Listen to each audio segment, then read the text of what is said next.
शुरू करते हैं। बराबर आ रहे। तो आज हम नया चैप्टर शुरू करने जा रहे हैं, यूनिट एंड मेजरमेंट। सबसे पहले हम डिस्कशन कर लेते हैं इस चैप्टर में अपने को क्या क्या पढ़ना है। यूनिट एंड मेजरमेंट जो चैप्टर हम देखने वाले हैं, इसमें अपने को क्या पढ़ना है। तो फिजिकल क्वांटिटी के बारे में हमने इससे पहले भी पढ़ा है। फिजिकल क्वांटिटी हम किसे कहते हैं। फिजिक्स के अंदर जनरली हमने इससे पहले वेक्टर जब पढ़े थे उस वक्त में भी फिजिकल क्वांटिटी के बारे में बताया था। फिजिकल क्वांटिटी किसे कहते हैं, वेक्टर क्वांटिटी। ये जो थे अपने फिजिकल क्वांटिटीज में हमने यहाँ पर इसको दो टाइप में बांटा था, जैसे वेक्टर और स्केलर। अभी फिर से हम इस चैप्टर के अंदर फिजिकल क्वांटिटी के बारे में बातचीत करेंगे।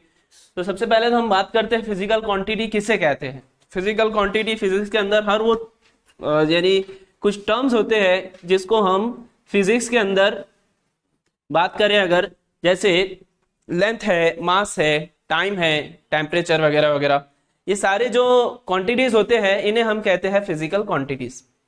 ठीक है, ये होती है फिजिकल क्वांटिटीज। उर्दू के अंदर अगर बात करें तो इनको क्या कहते हैं, तबई मकदारें। अब जो बच्चे उर्दू की तरफ से आए हैं तो उनको पता ही होगा physical quantity.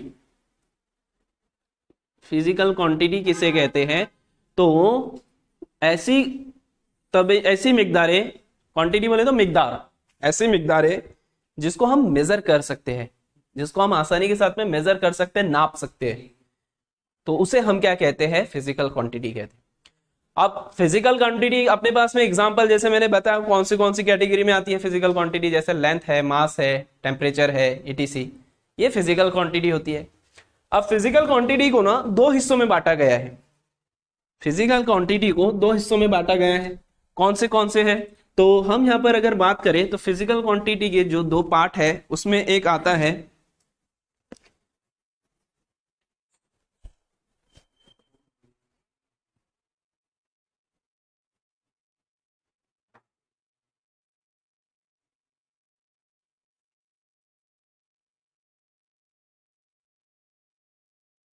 Fundamental physical quantity. Physical quantity short में लिख रहा हूं। दूसरे नंबर पर हम लेंगे यहां पर derive physical quantity. Physical quantity क्या होता है, fundamental physical quantity and derive physical quantity. तो यहां पर हम सारी चीजों को समझते हुए चलेंगे। फंडामेंटल फिजिकल क्वांटिटी किसे कहते हैं, डिराइव फिजिकल क्वांटिटी किसे कहते हैं। देखो, फंडामेंटल फिजिकल क्वांटिटी वो फिजिकल क्वांटिटी होती है जो किसी दूसरी फिजिकल क्वांटिटी के ऊपर डिपेंड नहीं करती है। हम आगे पढ़ने वाले हैं फंडामेंटल क्वांटिटी के साथ में, जैसे फिजिकल क्वांटिटी के साथ में यूनिट्स भी होते हैं। जैसे फिजिकल क्वांटिटी की अगर बात करें जब भी, तो यूनिट्स आते हैं, वहां पर यूनिट्स किसे कहते हैं, तो यूनिट जो होता है ना, एक नंबर होता है। इस तरीके से बताऊंगा मैं आगे क्या होता है फंडामेंटल यूनिट्स या यूनिट्स क्या होते हैं वो भी बताऊंगा आगे। तो पहले हम बात करते हैं फिजिकल क्वांटिटी की। तो फिजिकल क्वांटिटी की दो पार्ट्स में रखा गया है, एक है फंडामेंटल फिजिकल क्वांटिटी, दूसरी है डिराइव। फंडामेंटल फिजिकल क्वांटिटी वो फिजिकल क्वांटिटी होती है जो किसी दूसरी फिजिकल क्वांटिटी के ऊपर डिपेंड नहीं करती है, और दूसरी होती है derive physical quantity. Derive physical quantity कौन सी फिजिकल क्वांटिटी है, डिराइव फिजिकल क्वांटिटी वो फिजिकल क्वांटिटी होती है जो दूसरों पर डिपेंड करती है। अब कौन सी है, तो पहले मैं आपको फंडामेंटल क्वांटिटीज के नाम लिखा देता हूं, फिर बाद में हम उसके एसआई यूनिट क्या होते हैं वो भी देखेंगे, और इस तरह से आगे बढ़ेंगे। वैसे तो अगर हम यहाँ पर बात करें यूनिट से पहले हम इसको समझ लेते हैं। तो फिजिकल फंडामेंटल फिजिकल क्वांटिटी कौन से है, तो पहले नंबर पर मैं लेता हूं यहाँ पर लेंथ, दूसरा है मास, टाइम, टेम्परेचर,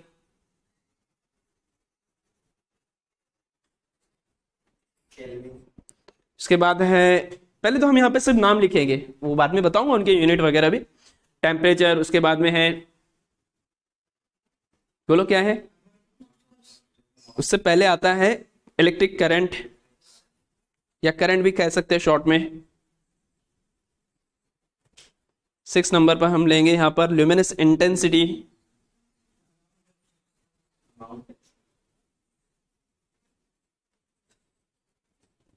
7th नंबर पर अमाउंट ऑफ सब्सटेंस।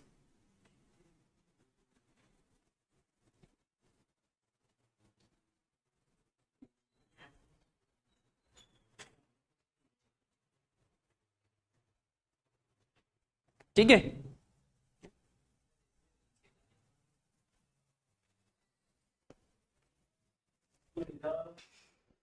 तो हम यहाँ पर बात कर रहे थे अमाउंट ऑफ सब्सटेंस, इतने फिजिकल क्वांटिटीज मैंने यहाँ पर लिखा हुआ।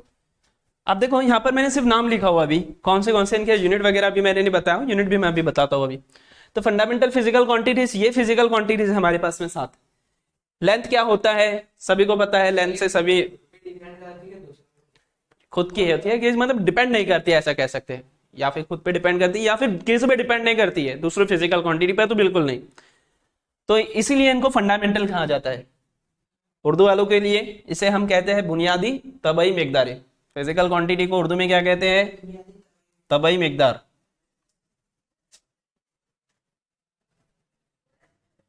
और उर्दू में इसको और फंडामेंटल के लिए यूज किया गया है बुनियादी, याद रखना है, ठीक है। तो ये फिजिकल क्वांटिटी क्या कहा जाता है? बुनियादी तबई मिकदार। इसे कहा जाता है माखूज तबई मिकदार, उर्दू में कहा जाता है। बता इसलिए दिया हूं, अब आपको याद रखना है, आगे से याद रख लो इसको, ठीक है। अब आगे बढ़ते हैं। तो यहाँ पर हम इसको इस तरीके से भी कह सकते हैं कि अब फंडामेंटल कौन सी क्वांटिटी हमारी फिजिकल क्वांटिटी बनती है?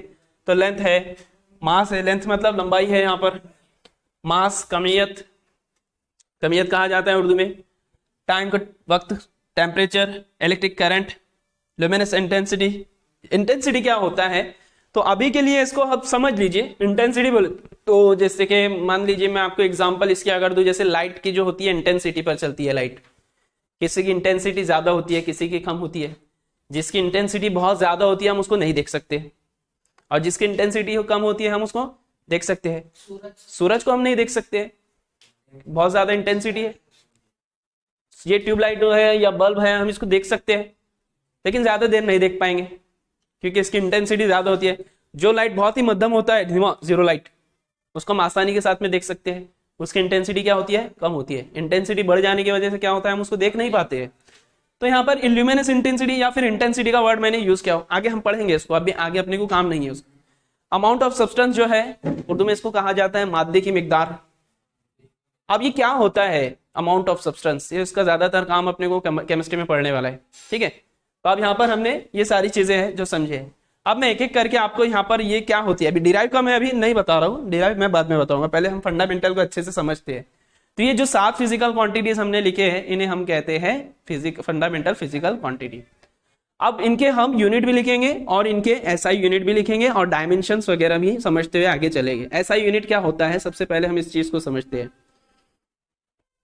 देखो अपने पास में फिजिक्स के अंदर यूनिट्स होते हैं कुछ मेजर करने के लिए, यानी जिसको हम कह सकते हैं कुछ अपने पास में होते हैं बुनियादी इकाइयां, और उसको इंग्लिश में कहा जाता है फंडामेंटल यूनिट्स। यूनिट्स का सबसे ज्यादा एक अहम रोल होता है। यूनिट्स के बगैर हम अगर कोई क्वांटिटी को एक्सप्रेस करना चाहे तो एक्सप्रेस नहीं कर पा सकते। क्यों नहीं एक्सप्रेस कर पा सकते? जैसे अगर मैं बात करूं अगर, तो हर चीज के लिए कुछ ना कुछ यूनिट होता है। यूनिट क्या होता है असल में? देखो पानी के लिए जैसे जो लिक्विड फॉर्म में जो चीजें होती है, पानी हो गया, दूध है, या फिर अगर हम बात करें कुछ सॉलिड फॉर्म में जैसे शक्कर है, गेहूं वगैरह, ये सारी चीजों को हम नापते हैं। अब अगर हमें नापना है, जैसे गेहूं को अपने को नापना है तो कैसे नापा जाता है? किलोग्राम में नापा जाता है। वही अगर हम दूध को अगर नाप रहे हैं तो वहां पर उसके लिए किलोग्राम नहीं लिखते, वहां पर लीटर का इस्तेमाल करते हैं। तो ये जो है ना, इसे कहते हैं यूनिट्स। तो हर चीज के लिए, अभी कपड़ा अगर नापना है किसी को तो वहां पर जो है ना तो लीटर आएगा ना किलोग्राम आएगा, वहां पर आएगा मीटर। तो ये यूनिट होते हैं। वैसे मास अगर वजन नापना है तो वहां पर आता है केजी, यानी अलग अलग सब जगह पर यूनिट होते हैं, हर एक के लिए कुछ ना कुछ यूनिट रखा गया है। तो उसे हम क्या कहते हैं? यूनिट्स कहते हैं। तो फिजिकल क्वांटिटी जो हम यहाँ पर पढ़ने वाले हैं तो उनके सभी के कुछ ना कुछ यूनिट्स है हर एक का। और यूनिट्स क्या होते हैं अब ये भी हमें पता है। तो यूनिट के कुछ सिस्टम है, जैसे अगर हम बात करें जो यूनिट के अगर बात करें तो अपने पास में कुछ फंडामेंट, जैसे अगर हम बात यहाँ पर लिखते तो हमें कौन से अपने पास में यूनिट्स होते हैं। जैसे पहले बात करें अगर MKS होता है, सिस्टम होते हैं अपने पास में, क्या क्या है तो वो बता देता हूँ। MKS का मतलब क्या है यहाँ पर? इसका मतलब है, M का मतलब है मीटर, किलोग्राम, और S फॉर सेकेंड, ठीक है। ये MKS सिस्टम कहते हैं इसको, इसे कहते हैं MKS सिस्टम। दूसरे नंबर पर आता है CGS system, centimetre gram second. समझ में आया? दूसरे नंबर पर हमने लिया है यहां पर सीजीएस सिस्टम। तीसरे नंबर पर आता है एफपीएस। एफपीएस क्या होता है? एफपीएस होता है फुट पाउंड सेकेंड। ठीक है, तो ये हो गए 3 सिस्टम। ये है किसी भी चीज को अगर नापना है, किसी फंडामेंटल फिजिकल क्वांटिटी या फिजिकल क्वांटिटी को अगर नापना है या किसी क्वांटिटी को नापना है तो हम उसके लिए इनका यूज करते हैं। अब क्या है, अलग अलग मतलब हर एक का अपना अपना यूनिट होता है। जैसे कैसे अगर हम बात करें तो अब ऐसा कुछ भी नहीं है यहाँ पर कि आपको सिर्फ यही यूज करना है, यही यूज करना है, ये कोई कुछ भी यूज कर सकता है। जैसे मान ले अगर हम एक ही अगर हम टाइल्स की अगर बात करें, ये टाइल्स जो है, टाइल्स की अगर लेंथ तो नापना है तो कोई इसको इंच में नापेगा तो कोई फुट में नापेगा, दोनों भी तरीके सही है। तो अगर हम यहाँ पर अगर बात करें तो पहले वाला जो निजाम है वो क्या कहता है कि अगर किसी को भी अगर आपको नापना है, देखो एमके सिस्टम क्या है, मिक्स नहीं होना चाहिए। पहली बात तो मिक्स करके हम नहीं लेंगे यहाँ पर इस तरीके से। जैसे अगर मीटर अगर ले रहे हैं तो उसके पास में जो अगर जैसे मान लो कुछ कुछ ऐसे रहते हैं, जैसे फोर्स की बात करेंगे हम आगे देखेंगे ये सारी चीजें, वहां पर हमें इसके अंदर कुछ मिक्स टाइप के यूनिट देखने को मिलेंगे। तो वहां पर इस तरीके के हमारे पास में सिस्टम होते हैं। एमकेएस है मीटर किलोग्राम सेकेंड, उसके बाद सीजीएस है centimetre kilogram centimetre gram second, FPS है फुट पाउंड सेकेंड। तो हर एक के लिए अलग अलग यहाँ पर है। इसमें क्या होता है, पहले की अगर बात करें हम यहाँ पर तो कुछ जब ये बने थे यूनिट्स तो इस तरीके से नापे जाते थे। तो क्या होता था, कंफ्यूजन ऐसा हो जाता था कि भाई अगर एक मान लीजिए आंसर निकाल रहा है एमकेएस सिस्टम में, दूसरा निकाला जा रहा है सीजीएस सिस्टम में, तो आंसर अलग अलग हो जाते हैं। जैसे एग्जांपल के लिए मैं अगर बोलूं लेंथ की, अगर लेंथ किसी ने नापा 100 मीटर और किसी ने उसको ही नापा सेंटीमीटर में, तो सेंटीमीटर में कितना हो जाएगा?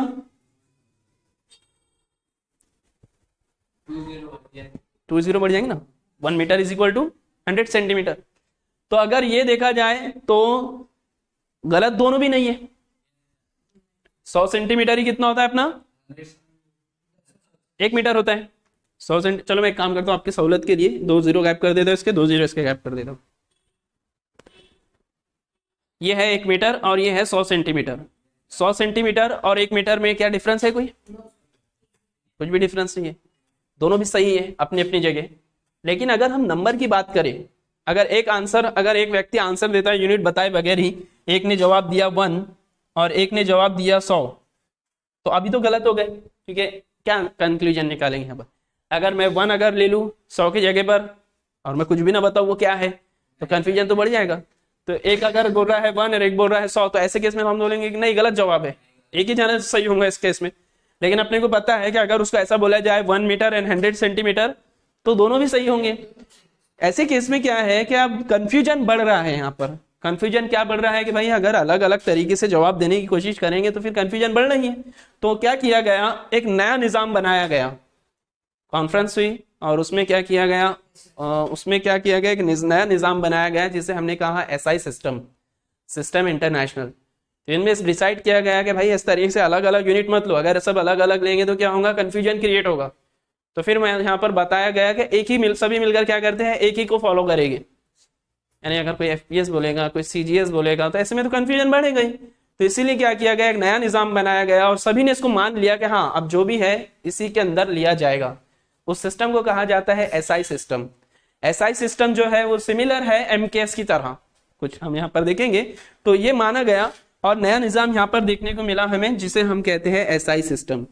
अब एसआई सिस्टम के हिसाब से हमारे पास जो फंडामेंटल फिजिकल क्वांटिटीज हमने पढ़े हैं उनके एसआई सिस्टम।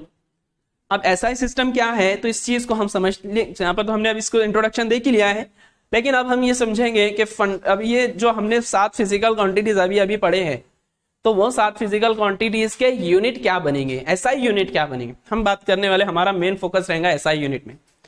एग्जाम्पल जब भी कभी हम सॉल्व करते हैं, यानी न्यूमेरिकल एग्जाम्पल, फिजिक्स के अंदर आपको पता होगा कि हम जब भी कभी कोई क्वेश्चन होता है, सिर्फ डेरिवेशन ही नहीं होता है, न्यूमेरिकल एग्जाम्पल भी होते हैं वैल्यू निकालने वाले, तो ऐसा यूनिट देना पड़ता है हमेशा न्यूमेरिकल सॉल्व करने के लिए जब भी कभी कोई क्वांटिटी आपको दी हुई है जो एसआई में नहीं रहेंगी तो आप उसको एसआई में कन्वर्ट करोगे, सबसे पहला काम रहेगा। एसआई में कन्वर्ट करने के बाद आप उसको सॉल्व करोगे। अगर आप बगैर एसआई में कन्वर्ट किए के सॉल्व कर रहे हो तो फिर गलत होने के आंसर ज्यादा चांसेस होते हैं।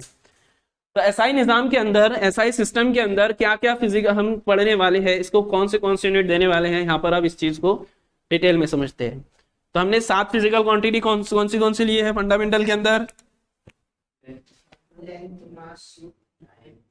लेंथ है, उर्दू में भी नाम लिख देता हूं इसका,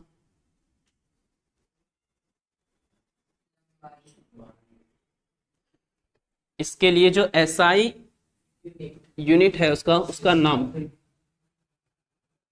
क्या नाम है? मीटर। किसमें नापा जाएगा? मीटर में नापा जाएगा। ये है ऐसा, ये फंडामेंटल क्वांटिटी का नाम है, सॉरी जो अपने फंडामेंटल फिजिकल क्वांटिटी उसका नाम है। उसके आगे मैंने यहाँ पर लिखा उसका एसआई नेम, एसआई में नाम लिखता हूं मैं उसका, ठीक है। एसआई नेम है यहाँ पर उसका, और उसका यहाँ पर एसआई यूनिट है।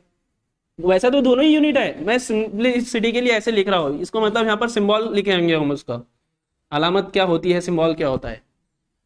तो ये हो गया लेंथ के लिए, लंबाई मीटर का उसका नाम होता है, उसका यूनिट होता है स्मॉल एम, मीटर, सिंबल यानी अलामत है उसकी, ठीक है। इस तरीके से आ रहा है इसमें पूरा। ये हम ऐसा ही यूनिट फाइंड कर रहे हैं फंडामेंटल फिजिकल क्वांटिटी की। दूसरा नंबर पर है मास। क्या होता है मास? कमियत, मास। अब ये थोड़ा सा आपको डिफरेंस बताना पड़ेगा, हाँ ठीक है, आगे बताता हूँ मैं मास में और वेट में क्या डिफरेंस है। कमियत बोले तो, मास बोले तो वजन नहीं, वजन और कमियत में फर्क होता है। अगर हम वजन की बात करें, मैं चलिए बता ही देता हूँ, अब वर्ड आगे है इसलिए बता देता हूँ। मास क्या होता है? मास अगर हम बात करें, जैसे ये पेन जो है ये किसी से मिलकर बना है, किससे मिलकर बना है? तो यहाँ पर अगर मैं आपको एग्जांपल दूं, सबसे पहले हम जैसे मान लेते हैं जो एक दीवार होती है, दीवार की बात कर रहे हैं, चलिए दीवार जो है वो किससे मिलकर बनी हुई है? तो ईंट से। हाँ मटेरियल होता है, लेकिन हम समझ लेते हैं थोड़ी देर के लिए कि सारी चीजें गायब कर देते हैं उसमें, और हम समझते हैं कि वो सिर्फ ईंट से बनी हुई है। वो मटेरियल अगर यूज करोगे तो वो भी आ जाएगा, फिर उसमें हम वो सारी चीजों को गायब करते हैं, उसके अंदर का सीमेंट वगैरह, रेती वगैरह सब गायब, सिर्फ समझ लो ईंट से खड़ी हुई दीवार है। तो अब अगर मैं बोलूं कि ईंट जो, अगर मैं बोलूं एक दीवार है जो छोटी है और एक दीवार है जो बड़ी है, तो हमने छोटा और बड़ा किस चीज के ऊपर इसको डिसाइड किया कि ये छोटी है या बड़ी है? नंबर ऑफ ईंट के ऊपर। जिसके अंदर ईंट ज्यादा हुई होंगी इस्तेमाल, वो दीवार बड़ी हुई होगी, और जिसके अंदर ईंट कम हुई होंगी वो क्या होंगी? छोटी होंगी। कमियत यानी मास भी एक ऐसा ही है। मास बोले तो क्या है? जितना ज्यादा अमाउंट ऑफ मैटर यूज होगा, मैटर सभी को पता है, मैटर किसे कहते हैं? मैटर के जनरली हम आम तौर पर 3 किस्में लेते हैं। कौन सी है? नहीं, वो मैटर की बात नहीं कर रहा हूं मैं, यहाँ पर मैटर की बात कर रहा हूँ, सॉलिड, लिक्विड एंड गैस। तो यहाँ पर अगर बात करें तो इसको हम इस तरीके से लेते हैं, तो मैटर को ही हम यहाँ पर बात करें, अमाउंट ऑफ, जो हम यहाँ पर अमाउंट यूज करेंगे, यानी अगर हमने ज्यादा मैटर कई कम क्वांटिटी कम ले ली, जैसे आटे की एग्जांपल ले लेते, आटा लिया आपने, आटे का गोला लिया, छोटे वाला लिया, एक बड़े वाला लिया, तो जो छोटे वाला गोला है उसमें कम आटा यूज हुआ है, इस्तेमाल हुआ है जिसके अंदर, और बड़े वाला जो है उसके अंदर ज्यादा इस्तेमाल हुआ है, तो इसका मास ज्यादा होगा। छोटे में जहां पर कम इस्तेमाल हो वहां पर उसका मास कम होगा। तो मास क्या होता है? असल में मास बताता है आपको कितना अमाउंट ऑफ मैटर यूज किया गया है। ज्यादा अमाउंट में अगर मैटर यूज कर रहे हो मास ज्यादा, और कम में अगर ले रहे हो मास कम। तो यहाँ पर मास और वजन जो होता है, बच्चे पूछते हैं सर मास, लेकिन इसका जो यूनिट होता है ना, अगर बात करें तो इसका केजी ही होता है। यूनिट क्या है इसका? केजी है। और वजन का भी यूनिट केजी ही होता है, कंफ्यूजन ना करें दोनों में। वजन एक अलग चीज है। वजन जो है वो हर व्यक्ति का अगर बात करें तो अलग अलग होता है, हर अलग अलग प्लैनेट के ऊपर। हमारा मास जो है मास कभी नहीं बदलता है, वजन बदलता है। जैसे मेरा मास, मैं अभी जो भी अमाउंट में बना हुआ हूं, जितना भी मैंने यहाँ पर जगह घेरा हूं, जितनी भी मास है मेरा, चांद पर मैं अगर चला गया इतना ही मास रहेगा। ऐसा थोड़ी है कि चांद पर जाने के बाद मेरा लंबाई बढ़ जाएगी, वहां पर जाके कद छोटा हो जाएगा, या इस तरीके से जैसा रहूंगा वैसे ही रहेगा। लेकिन वजन की बात करूं तो वजन कम हो जाएगा वहां पर। पता है ना वजन, चांद के ऊपर तो पता ही है ना आप लोगों को, हल्की फुल्की हो जाती है चीजें जाके, वहाँ एस्ट्रॉइड वगैरह देखते हो आप लोग, जो एस्ट्रोनॉट्स होते हैं वहां जाते हैं, तो आप देखते हो कि उनका वजन कैसे हवा में उड़ते रहते हैं, गोले की तरह, कागज की तरह उछलते रहते हैं। मतलब वहां पर क्या है, मास कम, वजन कम हो जा रहा है, मास नहीं वजन कम हो जा रहा है। तो मतलब कहने का ये है कि ये पेन है, इसका जो भी मास है, जो अभी मास है प्रेजेंट में जमीन के ऊपर, चांद के ऊपर भी उतना ही रहेगा। ऐसा नहीं होगा कि पेन चांद के ऊपर जाकर इसके समय भाई डबल हो जाएगी या हाफ हो जाएगी, उतना ही रहेगा, लेकिन उसका वजन चेंज होगा।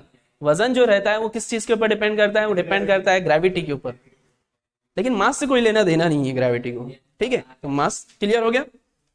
चलिए आगे बढ़ते हैं। तो मास यानी कमियां, और इसका यूनिट क्या होता है, किलोग्राम, यूनिट केजी। टाइम क्या हो रहा है, लेंथ, हाँ यहाँ पर देखिए मास, उसके बाद में केजी, नेक्स्ट, अरे ये बताओ, नेक्स्ट लेंथ, मास, टाइम।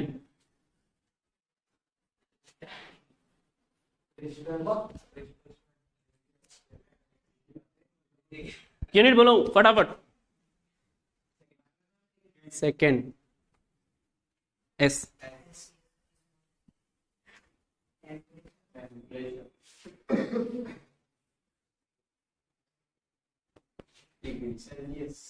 दर्जे हरारत,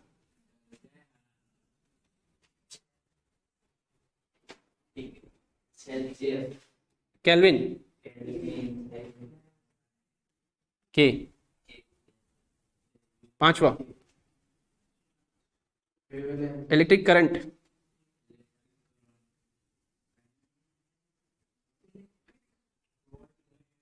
करंट को क्या कहते हैं उर्दू में, भर के रहो, ऐसे करेगा क्या,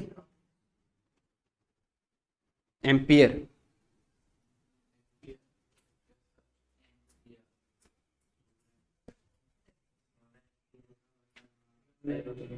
luminous इंटेंसिटी,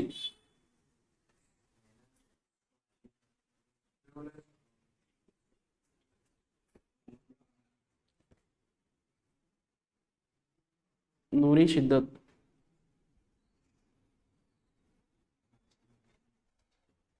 कैंडेला, सीडी। ठीक है, 7 अमाउंट ऑफ सब्सटेंस,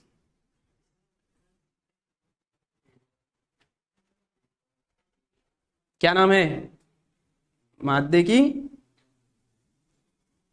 मिकदार, मोल। समझ में आ गया। तो ये सारी क्या है, फंडामेंटल फिजिकल क्वांटिटी, यानी फंडामेंटल फिजिकल क्वांटिटी उर्दू में क्या बोलते हैं, बुनियादी तबई मिकदारें, याद रखना। ठीक है, समझ में आया, क्लियर हो गई सभी को, नोट डाउन कर लो।